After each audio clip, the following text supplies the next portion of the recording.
नमस्कार साथियों, स्वागत है आप सभी लोगों का कैरियर इंडिया एजुकेशन में। आज हम आपके लिए लेके आए हुए हैं प्राणी विज्ञान के वर्गीकरण को लेकर अक्सर कंफ्यूज करने वाले प्रश्न। जी हाँ, कुछ प्रश्न ऐसे हैं जो कंफ्यूज हमेशा करते हैं दोस्तों। हमने प्राणी विज्ञान को पढ़ा, इसके पहले वाला जो प्रैक्टिस सेट नंबर 11 है या 11 में अपन ने जो चर्चा की, वो अपन ने पूरे प्राणी वर्ग को एक तरीके से पूरे वर्गीकरण को देखकर पढ़ लिया और समझ लिया कि कौन से प्राणी किस वर्ग में आते हैं। क्रमशः हमने उसमें एक कोषीय जीव, बहुकोषीय जीव, एक कोषीय में खाली प्रोटोजोआ थे और बहुकोषीय में काफी सारे थे, जैसे कि कॉर्डेटा की बात हुई, एनेलिडा की बात हुई, प्लेटीहेल्मिंथेस की बात हुई, है ना। इन सब की अपन ने चर्चा कर ली। लेकिन इन्हीं से संबंधित कुछ क्वेश्चन ऐसे आते हैं दोस्तों कि जो बहुत ज्यादा कंफ्यूजन पैदा करते हैं, जैसे कि स्टार मछली कौन सी है, या स्टार मछली है भी या नहीं है, स्टार नाम तो पीछे फिश लिखा हुआ है। तो परीक्षा में इसी तरीके के प्रश्न एग्जामिनर देता है, क्योंकि हम सबको पता है कि एग्जामिनर जो है वो बहुत पहले से एग्जाम को बना रहा है ना। उसको बहुत ज्यादा अनुभव है हमारी अपेक्षा, तो हमारे दिमाग को टेस्ट करने की कोशिश करता है कि ये लोग सही चीज को पकड़ पाए हैं या नहीं पकड़ पाए हैं। ठीक है, तो चलिए उसी चीज को क्लियर करने के लिए अब अपन चालू करते हैं आज का अपना ये जो महत्वपूर्ण सेशन है, ये जो महत्वपूर्ण क्लास है इसको। चलिए पहली जो स्लाइड है उसको मैं ओपन करता हूं दोस्तों, और देखते हैं किस प्रकार से प्रश्न जो है जो पूछे जाते हैं। और दोस्तों ये जो प्रश्न है ये कहीं ना कहीं या तो आए हुए हैं दोस्तों या आने की संभावना है। अधिकतम वो क्वेश्चन है जो आए हुए ही हैं। ठीक है, इन प्रत्येक प्रश्नों से काफी सारे प्रश्न निकलने वाले हैं दोस्तों, तो सेशन बहुत ही ज्यादा महत्वपूर्ण होने वाला है। बने रहें और ज्ञान को लेते रहें। चलिए चालू करते हैं। जो लोग टेलीग्राम से नहीं जुड़े हैं वो लोग टेलीग्राम से जुड़ जाएं, क्योंकि पीडीएफ जो इसकी होगी वो टेलीग्राम पर आपको प्राप्त होगी। जैसे ही क्लास समाप्त होगी अपलोड कर दी जाएगी टेलीग्राम पे, आप लोग डाउनलोड कर लीजिएगा और उसको जब भी आपको पढ़ना हो तो आप लोग अपनी सुविधा अनुसार पढ़ सकते हैं। देखिए पहला प्रश्न है कि निम्नलिखित में से कौन मछली नहीं है। प्रश्न क्या है, कौन मछली नहीं है। इसका मतलब यह है कि कौन मत्स्य वर्ग से नहीं है। तो देखिए सबसे पहले स्टार फिश, फिर है सा फिश, फिर है पाइप फिश और फिर है गिटार फिश। अब मैं दोस्तों आपको बता दूं कि सबसे पहले जो स्टार फिश है यही इसका आंसर है। स्टार फिश मत्स्य वर्ग में नहीं आती। अब स्टार फिश किस में आती है, तो यदि आप लोगों ने मेरी इस वाली क्लास को लिया है तो उसमें आप लोगों ने ध्यान दिया होगा कि ये इकाइनोडर्मेटा में आती है, ना कि मत्स्य वर्ग में। इकाइनोडर्मेटा में थोड़ा सा याद करिए, जहां पर अपन ने स्टारफिश की बात की थी, समुद्री अर्चिन की बात की थी, समुद्री खीरा की बात की थी यानी सी कोक्यूम्बर की बात की थी, और ब्रिटल स्टार की बात की थी। तो दोस्तों जो स्टारफिश है इन लोगों में पुनरुत्पादन की क्षमता पाई जाती है। इस प्रकार होती है स्टारफिश, ये देखिए इस तरीके से, मतलब ये स्टार टाइप की होती है ऐसी, है ना। तो यदि इनकी ये वाली पूंछ यहां से कट जाए, मान लीजिए कि ये कट जाए, तो इन ये फिर से पुनरुत्पादन कर सकती हैं। तो याद रखिएगा, इन्होंने पूछा मछली कौन सी नहीं है, तो स्टार फिश जो, और बाकी ये जो सांप फिश है, पाइप फिश है, गिटार फिश है, ये सभी मछलियां हैं। याद रखिएगा। आप एक बात को याद रखिए, यदि प्रश्न आपके में आ गया कि कौन मछली नहीं है और उसमें स्टार फिश है, तो आप स्टार फिश को लगा दीजिएगा। क्लियर है, आगे चलते हैं।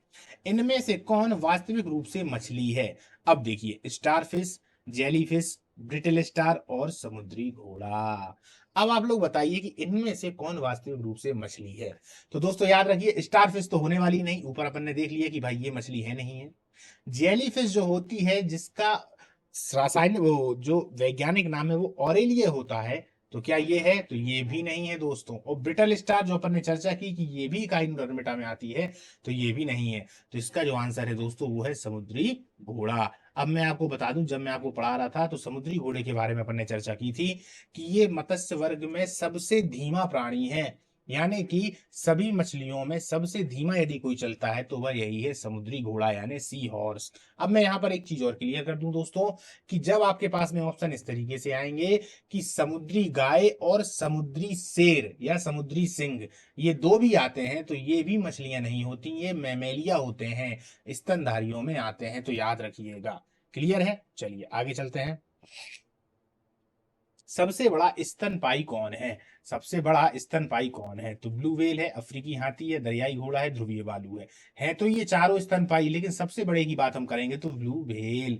अब समझ लीजिए ब्लू व्हेल जो होती है वो भी मछली वर्ग में नहीं आती दोस्तों, ये मैमेलिया में आते हैं, यानी ये स्तनधारी होते हैं। इसको भी आप लोग अच्छे से दिमाग में लगा लें कि ब्लू व्हेल जो है वो मछली ना होकर सबसे बड़ी स्तनधारी है।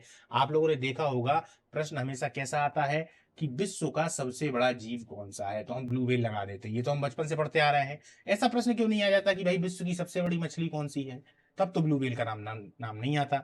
इसलिए याद रखें कि ब्लू व्हेल हो गई, चलो यहीं पे मैं क्लियर कर दूं, ब्लू व्हेल हो गई और डॉल्फिन। डॉल्फिन भी जो होती है ना दोस्तों, वो भी यदि हम देखें तो मैमेलिया में आती है, यानी स्तनधारियों में आती है, मत्स्य वर्ग में उसकी गिनती नहीं होती। इन दोनों बातों को याद रखिएगा। चलिए, निम्न प्रजातियों में कौन से दांत वाली वेलों में विशालतम है, मतलब ऐसी वेल है जो विशालतम है दांतों की अपेक्षा, तो अपन उसमें किसको कहेंगे, तो स्पर्म वेल। स्पर्म वेल जो होती हैं वो सबसे ज्यादा विशाल होती हैं दांतों की अपेक्षा। दांत जो है मतलब सबसे ज्यादा बड़े दांत किसके होंगे, तो स्पर्म वेल के होते हैं। चलिए आगे चलते हैं। निम्न में से कौन अंडे देता है सीधे बच्चे नहीं देता, तो देखिए एकिडना, कंगारू, चमगादड़ और व्हेल।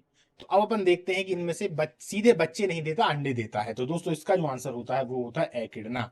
हमने पढ़ा था मेमेलिया में 3 वर्ग आ रहे थे दोस्तों, यूथेरिया, मेटेथेरिया और प्रोथेरिया। तो प्रोथेरिया में ही ये एकिडना आता है, क्योंकि ये सीधे बच्चों को जन्म ना देकर अंडे पहले देगा, फिर उसके बाद में उससे बच्चे निकलेंगे। कंगारू जो आ रहा था वो मेटेथेरिया में आ रहा था, क्योंकि उसके पास में एक थैली पाई जा रही थी, वो अर्ध विकसित बच्चे को जन्म देता है। जबकि चमगादड़ और व्हेल होते हैं जो पूर्ण विकसित बच्चों को जन्म देते हैं। तो इसका सही आंसर क्या हो जाएगा, एकिडना। क्लियर है। उड़ने वाला स्तनपायी कौन सा है, उड़ने वाला स्तनपायी कौन सा है दोस्तों, तो जगुआर, शुतुरमुर्ग, पेलिकन या चमगादड़। तो दोस्तों चमगादड़ जो है वह उड़ने वाला स्तनपायी है, याद रखिएगा इस वाली बात को। चमगादड़ भी अपने बच्चों को दूध पिलाता है। क्लियर है, ये वही चमगादड़ है जो पराश्रव्य ध्वनि को सुन लेते हैं। अभी अपन आगे इस पर भी डिस्कस करेंगे, पराश्रव्य ध्वनि पर। निम्नलिखित में से उड़ने वाले जीवों में कौन सा पक्षी वर्ग में नहीं आता, सुनिए, निम्नलिखित में से ये जो उड़ने वाले जीव है इनमें से कौन पक्षी वर्ग में नहीं आएगा, चमगादड़, कौवा, कबूतर, तोता। फिर आ गया चमगादड़। चमगादड़ भी मैमेलिया वर्ग में ही आता है, तो इसका आंसर क्या हो गया ये, यानी कि मनुष्यों के वर्ग में चमगादड़ की गिनती होती है दोस्तों। क्लियर है। निम्नलिखित जंतुओं पर विचार करिए, करते हैं। पहला है समुद्री गाय, दूसरा है समुद्री घोड़ा, तो तीसरा है समुद्री सिंह। इन तीनों में उपर्युक्त में से कौन सा स्तनधारी है, इन तीनों में से कौन कौन स्तनधारी है, तो क्या केवल एक यानी समुद्री गाय, केवल एक और तीन यानी समुद्री गाय और समुद्री सिंह, या केवल दो और तीन यानी समुद्री घोड़ा और समुद्री सिंह, या केवल दो और तीन, यहाँ एक दो तीन यानी तीनों के तीनों। अब बताइए कौन कौन से, तो ये बोल रहे हैं जंतुओं पर विचार कीजिए कौन कौन स्तनधारी है। तो स्तनधारियों में हमने सुन रखा था समुद्री गाय और समुद्री सिंह, ये दोनों ही मैमेलिया होते हैं, स्तनधारी होते हैं, जबकि समुद्री घोड़ा मत्स्य वर्ग में आता है। अभी अपन ने पीछे चर्चा की ना, तो इसका आंसर हो जाएगा पहला और तीसरा। तो इसमें से देख लो कौन सा है, एक और तीन, तो ये जो दूसरा वाला है ये इसका आंसर हो जाएगा। क्लियर। चलिए आगे चलते हैं। डॉल्फिन वर्गीकृत किए जाते हैं डॉल्फिन किस में किए जाते हैं, मत्स्य में, उभयचर में, सरीसृप में या स्तनी में। दोस्तों स्तनी में, डॉल्फिन याद रखिएगा स्तनी में वर्गीकृत किए जाते हैं। फिर बताया कि मछली वर्ग में इनको नहीं रखा जाता। एम्फीविया क्या बताता है, एम्फीविया बताता है, प्रश्न क्वेश्चन मार्क है, बहुत तेजी से चलने वाली नाव को, केवल जल में रह सकने वाले पशुओं को, केवल स्तर पर ही रह सकने वाले पशुओं को, जल एवं स्थल दोनों पर ही रह सकने वाले पशुओं को। तो आप लोग बताइए इसका आंसर क्या होगा। एम्फीविया वर्ग में हम क्या बोलते हैं दोस्तों, कि वह जल और स्थल दोनों पर ही रह सकते हैं। क्लियर है। चलिए, निम्नलिखित में से कौन सा एक कपी नहीं है, गिबन, गोरिल्ला, लंगूर, इनमें से कोई नहीं है। याद करिए जब अपन लोग प्राणी विज्ञान को पढ़ रहे थे तो अंतिम रूप से जब अपन लास्ट की स्लाइडों में आए थे तो अपन ने कपी वर्गों के बारे में पढ़ा था। हमने कपी वर्ग में क्या पढ़ा था कि ये दो प्रकार के होते हैं। सबसे पहले तो हमने देखा था कि एक इनकी श्रेणी जो आती है वो हिन कपी में आती है दोस्तों, और एक इनकी जो श्रेणी आती है वो आती है बड़े कपी में, और एक और इनकी श्रेणी पड़ी थी जिनमें हमने लंगूरों को देखा था। तो इसमें वो क्या बोल रहे हैं कि निम्न में से कौन सा एक कपी नहीं है, तो गिबन, गोरिल्ला, लंगूर। तो गिबन और गोरिल्ला जो होते हैं दोस्तों ये कपी होते हैं और लंगूर कपियों में नहीं आते। क्लियर है। गिबन सबसे छोटा होता है, ये प्रश्न आता है बार बार आता है कि बंदरों में सबसे छोटा या वानरों में सबसे छोटा कौन सा होता है, तो गिबन होता है। पर गिबन और गोरिल्ला दोनों ही कपी में आते हैं, लंगूर कपी में नहीं आते। क्लियर है। अब दोस्तों मैं आपसे एक बार फिर बोलूंगा कि जो लोग इनमें नए हो वो लोग इस जो 11वें नंबर वाला प्रैक्टिस सेट था जिसमें जंतुओं के वर्गीकरण को बकायदा चित्र की सहित समझाया गया है उसको आप लोग एक बार जरूर देख लें। उसके बाद इस क्लास को देखेंगे तो बहुत ही मजा आने वाला है दोस्तों, है ना। जो लोग नए हैं तो उन लोग अगर क्लास देख रहे हैं तो कोई दिक्कत नहीं, आप भी क्लास को देख लें, लेकिन उस वाले चैप्टर को देखना बिल्कुल ना भूलें। ये प्रश्न वहीं से निकले हुए हैं, बस एक तरीके से जो कंफ्यूजन था वो यहाँ पर दूर हो रहा है। जिन लोगों ने पढ़ लिया उनको तो मजा आ ही रहा होगा, है ना। चलिए आगे चलते हैं। मानव सदृश लघुतम कपि है। मानव सदृश मतलब मानव के समान जो लघुतम कपि है वो कौन सा है? तो वो है दोस्तों गिबन। कौन सा है? गिबन। ये सबसे छोटा बानर, बानरों में सबसे छोटा होता है, याद रखिएगा है। निम्नलिखित में से कौन सा कीट नहीं है? कीट नहीं है तो देखिए, खटमल, मकड़ी, घरेलू मक्खी, मच्छर। इसको मैंने बहुत अच्छे से आप लोगों को समझाया था दोस्तों। सबसे पहली बात तो यदि हमें कीट वर्ग को देखना है तो कीट वर्ग में सबसे पहली बात है कि हमें उनकी टांगों को देखना पड़ेगा, उनकी संख्या देखनी पड़ेगी, उनकी गिनती करनी पड़ेगी। तो अगर देखा जाए तो कीट वर्ग में रहने के लिए क्या नियम है? नियम ये है कि 3 जोड़ी टांगे हों, यानी टोटल 6 टांगे हों। इन सभी की 6 टांगे हैं, लेकिन यहाँ जो मकड़ी नीचे बैठी हुई है ना दोस्तों, इसकी 8 टांगे होती हैं, यानी कि 4 जोड़ी होती हैं। इसलिए मकड़ी को हम कीट वर्ग में नहीं रखते। तो इसका आंसर क्या हो जाएगा? मकड़ी। वेरी इंपॉर्टेंट प्रश्न है दोस्तों, है ना। आदमी खटमल को लगा आता है, वो सोचता है यार खटमल की बहुत सारी टांगे होती हैं। वो खटमल की टांगे नहीं होती, वो आगे उसकी जो इस प्रकार से वो निकले रहते हैं ना, उसकी मूछे टाइप की, वो उसकी टांगे नहीं होती, वो उनको भी जोड़ लेता है। तो याद रखिएगा, मकड़ी ही इसका आंसर है। बार बार पूछा गया प्रश्न है दोस्तों, ठीक है। चलिए आगे चलते हैं। सबसे बड़ा एक कोषीय जीव कौन सा है? तो ईस्ट, एसिटोबुलेरिया, एसिटोवेक्टर या अमीबा। तो अपन लोगों ने जब प्रोटोजोआ संघ को पढ़ा था दोस्तों, तो प्रोटोजोआ संघ में 4 से 5 अपन ने प्रोटोजोआ के बारे में पढ़ा था। अमीबा था, पैरामीशियम था, उसी में था एसिटोबुलेरिया। ये जो एसिटोबुलेरिया होता है, ये सबसे बड़ा एक कोषीय जीव माना जाता है। यानी कि एक कोषीय जीवों में भी यदि सबसे बड़े की बात करें, यूनिसेलर में सबसे बड़ी बात करें, तो एसिटोबुलेरिया होता है। क्लियर? आगे चले, चलिए।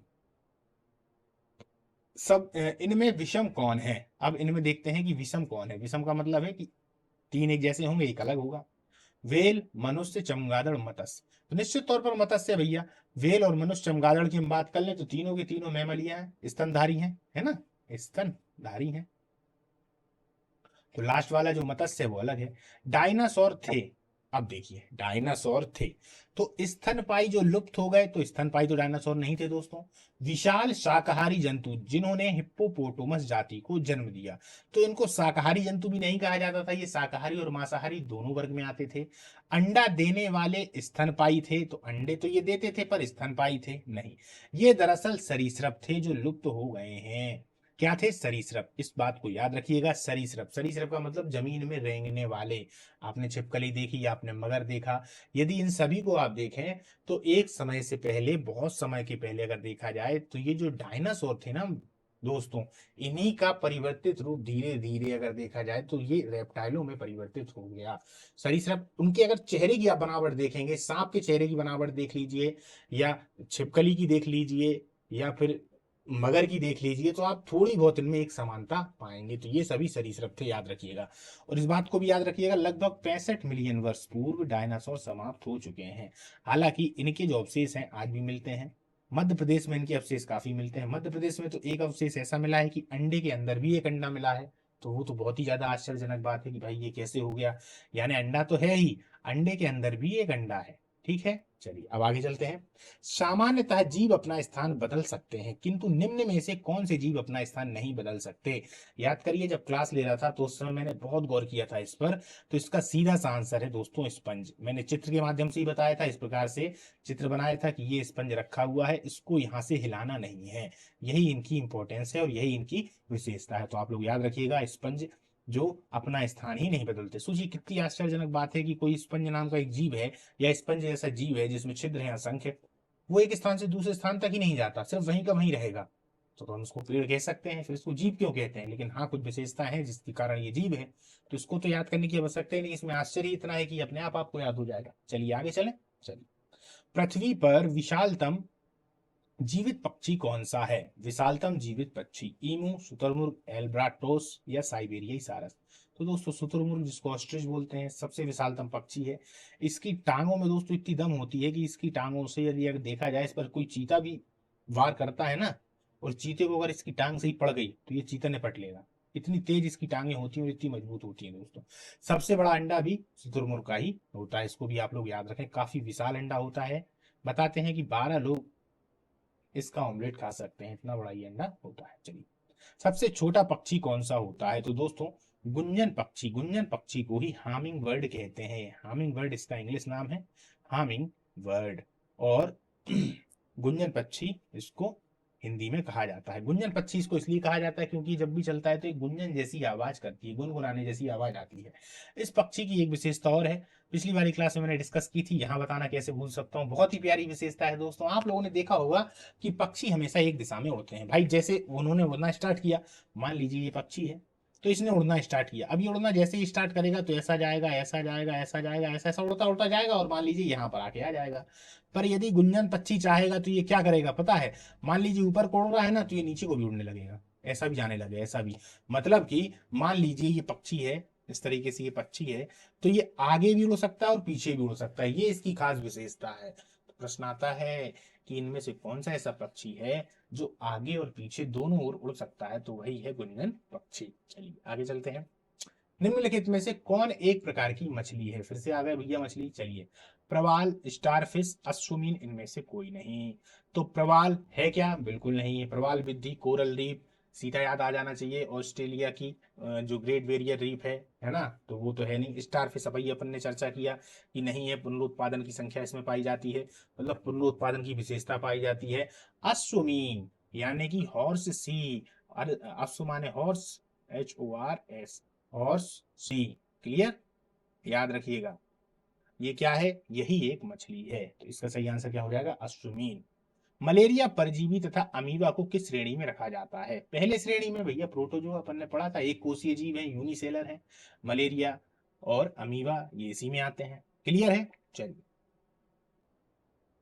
तालाबों और कुओं में निम्न में से किस एक को छोड़ने से मच्छरों को नियंत्रित करने में मदद मिलती है, वही जिसको हम मॉस्किटो फिश भी कहते हैं, मच्छरों को नियंत्रित करने वाली या मच्छरों के लार्वा को खा लेने वाली मछली।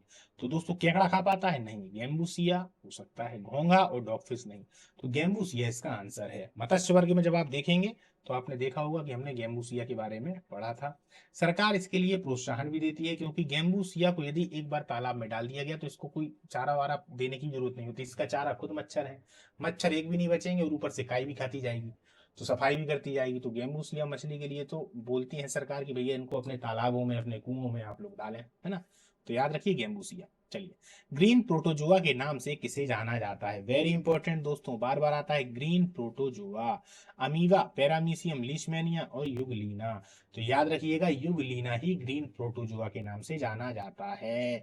और युगलीना को हम क्या जानते हैं, एक तरीके से जंतु और जो पादप है, इन दोनों के गुण युगलीना में पाए जाते हैं। ये प्रकाश में रह के प्रकाश संश्लेषण भी कर लेता है, और जब इसको प्रकाश नहीं मिलता तो ये दूसरों के भोजन को भी धीरे से चुपचाप से ले लेता है, यानी भोजन स्वयं भी बना लेता है और बाहर से भी ले लेता है। इतनी सारी विशेषताएं हैं इस युगलीना की। दूसरी बात, इसको ग्रीन प्रोटोजोआ के नाम से भी जाना जाता है।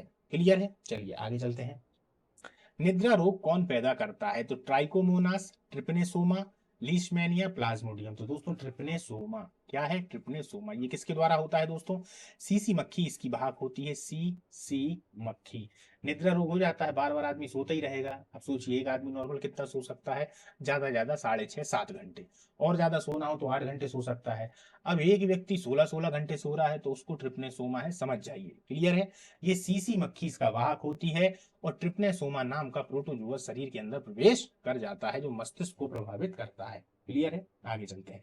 सिलीट्रेंटा संघ को अन्य किस नाम से जाना जाता है, तो प्रोटोजोआ, पोरीफेरा, नीडेरिया या एनीलिडा। तो सिलीटेंटा को नीडेरिया के नाम से भी जाना जाता है, किस नाम से, नीडेरिया के नाम से।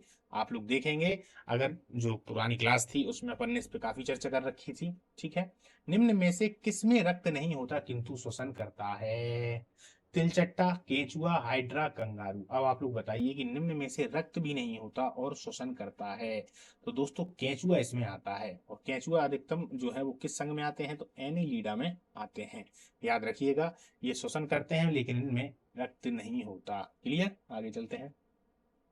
कोरल रीफ का निर्माण किसके द्वारा हुआ है, प्रोटोजुआ के, सिलीट्रेंटा के, अर्थोपोडा के, पेरिफेरा के, बताइए। अब ये आंसर आप लोगों को बताना है दोस्तों। चलिए मैं बता देता हूँ। कोरल रीफ यानी कि प्रवाल भित्ति का निर्माण किसके द्वारा हुआ है, तो सिलीट्रेंटा के द्वारा हुआ है।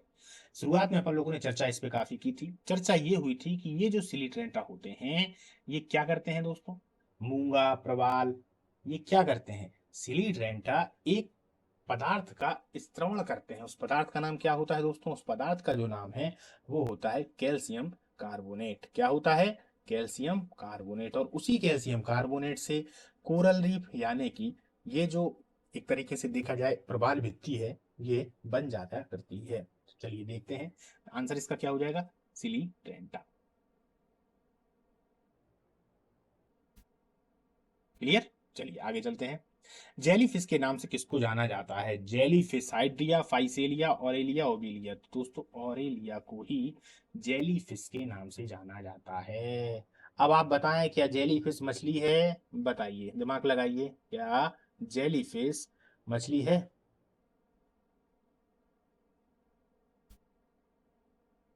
नहीं, ये सिलीट्रेंटा है, याद रखिएगा। क्लियर।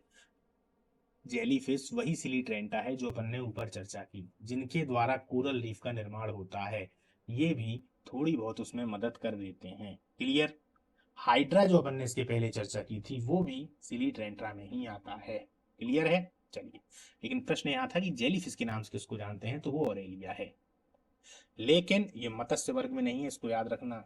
और जो एग्जामिनर है वो कंफ्यूज करने के लिए आपको बार बार जेलीफिश, स्टार फिश जानबूझ के देते हैं। चपटी कृमियों को किस संघ में रखा गया है? तो प्लेटे हेल्मथीज को।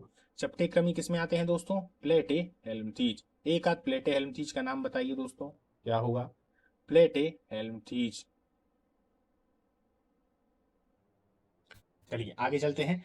फॉर्टेमा पोस्टुमा निम्न में से किसका वैज्ञानिक नाम है? ये तो आप लोगों को याद ही हो गया होगा। जोंक का नाम है। किसका नाम है? जोंक का नाम है। क्लियर।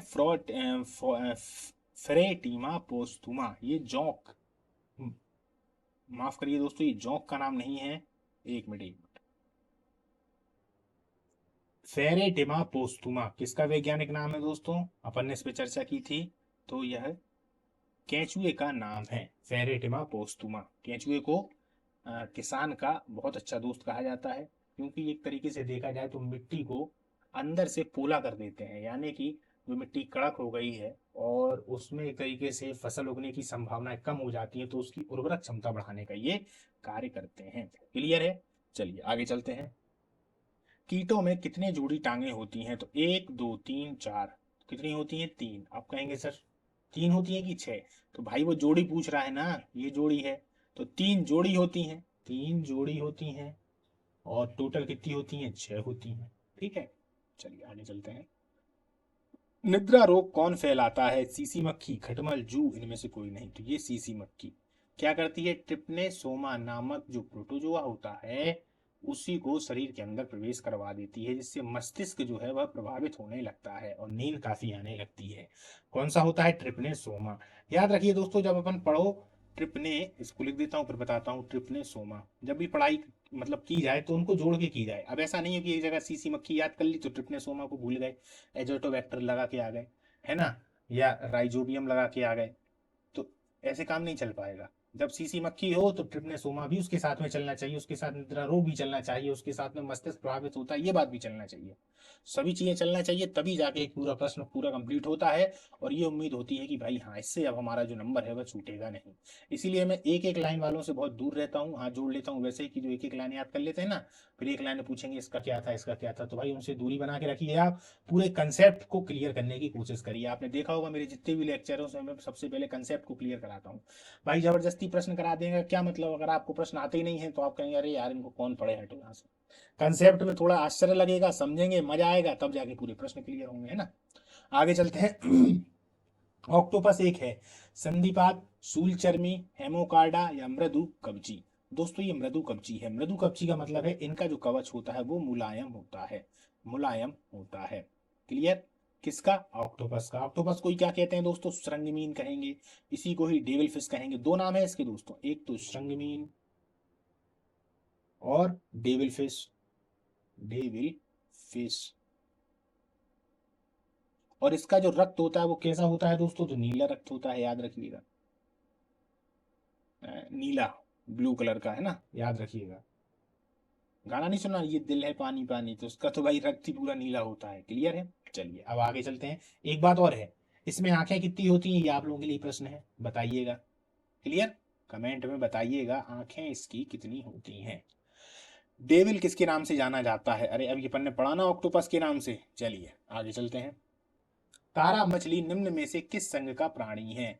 मोलास्का, मत्स्य, अर्थोपोडा, इकाइनोडर्मिटा। अब बताइए दोस्तों कि जो तारा मछली होती है वह किस संघ का प्राणी है? तारा मछली का मतलब क्या है दोस्तों? स्टारफिश। तो बता दीजिए स्टारफिश किसका है दोस्तों? बताइए, दिमाग लगाइए, अभी अपन लोगों ने पढ़ा था इकाइनोडर्मिटा का। क्लियर, लास्ट वाले का। यही है तारा मछली, स्टार फिश। इस तरीके से पिछली बार में अच्छी नहीं बन पाई थी, इस बार में अच्छी बना के रहूंगा। ये बन गई। क्लियर। फिर भी उतनी अच्छी नहीं बन पाई दोस्तों। चलिए आगे चलते हैं। तारा मछली को और किस नाम से जाना जाता है? बताइए, एस्टेरियस, होलोथुरिया, एटिडोन या समुद्री अर्चिन। तो इसका और नाम क्या है? तो एस्टेरियस। एस्टेरियस कह लो, स्टारफिश कह लो, चाहे तारा मछली कह लो, तीनों एक ही बात है। पुराने लेक्चर को देखेंगे तो अपन ने इस पर डिस्कस किया हुआ है। चलिए, शार्क मछली में कितनी हड्डियां होती हैं दोस्तों? 100, 0, 200 या 300? 300 होती होंगी, क्योंकि शार्क मछली तो इतनी खतरनाक होती है, इतने खतरनाक उसमें दांत होते हैं, तो होती होंगी। भाई इसमें 0 हड्डी होती है, एक भी हड्डी नहीं होती शार्क में, याद रखिएगा। ठीक है। तो आता है प्रश्न, शार्क मछली में कितनी हड्डियां होती हैं? 0। लोग सोचते हैं यार बड़ी हुई होगी, तो यार इसमें इतनी होगी, तो लोग 300 लगा के आ जाते हैं। मतलब सबसे ज्यादा जितनी हड्डियां होंगी वही लगा के आ जाते हैं, लेकिन इसमें 0 हड्डी होती है। उड़ने वाली छिपकली कौन सी है? तो ड्रैको दोस्तों। ड्रैको जो होती है वह उड़ने वाली छिपकली होती है। ड्रैको को हम उड़ने वाली छिपकली कहते हैं। क्लियर है। चलिए, हेलोडर्मा की यदि हम बात कर लें तो यह विश्व की सबसे बड़ी छिपकली होती है। कौन सी होती है? सबसे बड़ी छिपकली हेलोडर्मा। क्लियर है। ये बकरी बकरी तक को निपटा देती है दोस्तों। हाँ, बकरी बकरी उसी दिन निकल जाती है, खा लेती है। पर हेलोडर्मा का शिकार इतना ज्यादा हो रहा है कि इनकी संख्याएं बहुत ही कम है। इंडोनेशिया में खासतौर पर दोस्तों ये पाई जाती है। और हेलोडर्मा की यदि हम बात करें तो शिकार इसका होता है इसकी मुख्यतः खाल के लिए। इसकी खाल की बहुत ज्यादा मार्केट कीमत है। जो अंतर्राष्ट्रीय बाजार है वहां पर बहुत ज्यादा मात्रा में बिकती है ये। इससे पर्स और लेदर के सामान काफी बनाए जाते हैं। आगे चलते हैं। निम्न में से नियत तापी प्राणी कौन है? नियत तापी, जिनका जो तापमान है वह नियत रहता है। वार्म ब्लड कौन है? उड़ने वाली छिपकली, सांप, चमगादड़ या छिपकली? तो बता दीजिए। देखिए, उड़ने वाली छिपकली की बात कर लूं, चमगादड़ की बात कर लूं, और सांप की बात कर लूं और छिपकली की बात कर लूं, तो तीनों की तीनों रेप्टाइल हैं। इनको असमतापी कहते हैं। तो ये नियत तापी नहीं हुए, ये हुए कोल्ड ब्लड। जबकि चमगादड़ जो मैमेलिया में आता है यह नियत तापी होता है। क्लियर है। नियत तापी होता है, तो याद रखिएगा मैमेलिया में भी आता है। इस तरीके से भी आप लोग अंदाज लगा सकते हैं कि कौन मैमेलिया में है तो वो नियत तापी होगा, और कौन विषमतापी है। तो यदि समतापी और नियत तापी एक ही चीज है, याद रखिएगा। विषमतापी अनियत तापी दोनों एक चीजें हैं, मतलब दोनों अलग अलग है। नियत तापी का मतलब होता है जिनका ब्लड गर्म होगा, और असमतापी का मतलब जिनका ब्लड ठंडा होगा। क्लियर है। आगे चलते हैं। निम्न में से कौन जीव अपनी त्वचा से सांस लेता है? मछली लेती है क्या? वो तो गिल से लेती है। कबूतर लेता है? नहीं, फेफड़े हैं उसके पास। मेंढक लेता है क्या? बिल्कुल सही है। मेंढक जो है एम्फीबिया वर्ग में है, और ये अपनी त्वचा से सांस भी ले लेता है। तिलचट्टा तो कहीं है ही नहीं। चलिए आगे चलते हैं। निम्न में से कौन सा एक बड़ा बंदर है? स्पाइडर बंदर, बबून, गोरिल्ला, हॉलर बंदर? तो दोस्तों ये जो बबून है ना, ये सबसे बड़ा बंदर होता है। याद रखिएगा, बंदरों में सबसे बड़ा बंदर बबून बंदर आता है दोस्तों। प्रश्न, लोग चिंपांजी लगा आते हैं, कुछ गोरिल्ला लगा आते हैं, लेकिन इसका जो सही आंसर है वो है बबून। क्लियर। निम्न में से कौन से जानवर का संबंध मोलास्का से है? मोलास्का आ जाए, मुलायम जीव जिनका जो कवच है वह CaCO3 से बना हुआ है। क्लियर है। तो देखते हैं, हाइड्रा है, हेलियोटिस है, हाइला है, खरगोश है। तो दोस्तों हेलियाटिस। कौन सा? हेलियाटिस। अब हेलियाटिस को दोस्तों क्या कहते हैं बता दीजिए जल्दी से।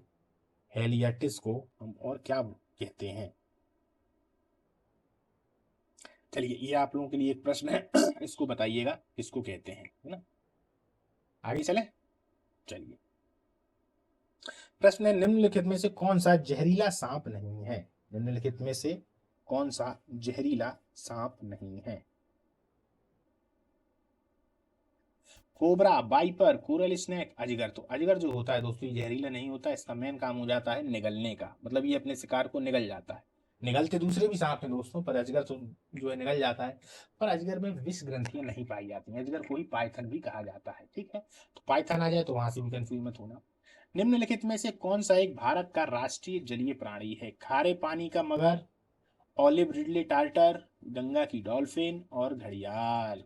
तो क्या है दोस्तों आंसर? गंगा की डॉल्फिन।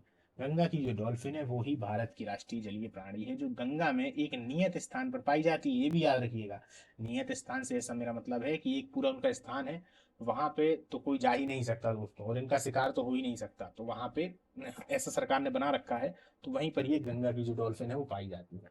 आप यहाँ से दिमाग लगाइए कि हम ये क्यों नहीं बोलते कि भारत का राष्ट्रीय जलीय मछली कौन सी है। शब्द हम जीव ही क्यों लगाते हैं, इसलिए क्योंकि डॉल्फिन मछली है ही नहीं, डॉल्फिन मैमेलिया वर्ग में आया करती है, यानी कि स्तनधारी है। तो इस बात को आप लोग अच्छे से ध्यान में रखें। तो आज की जो अपनी क्लास है दोस्तों वो समाप्त होती है। हेलियोटिस जो मैंने आपसे पूछा था, वो हेलियोटिस दरअसल इस तरीके का होता है। ये आप लोगों ने देख रखा होगा, कहाँ पे देख रखा होगा मैं आप लोगों को बता देता हूँ।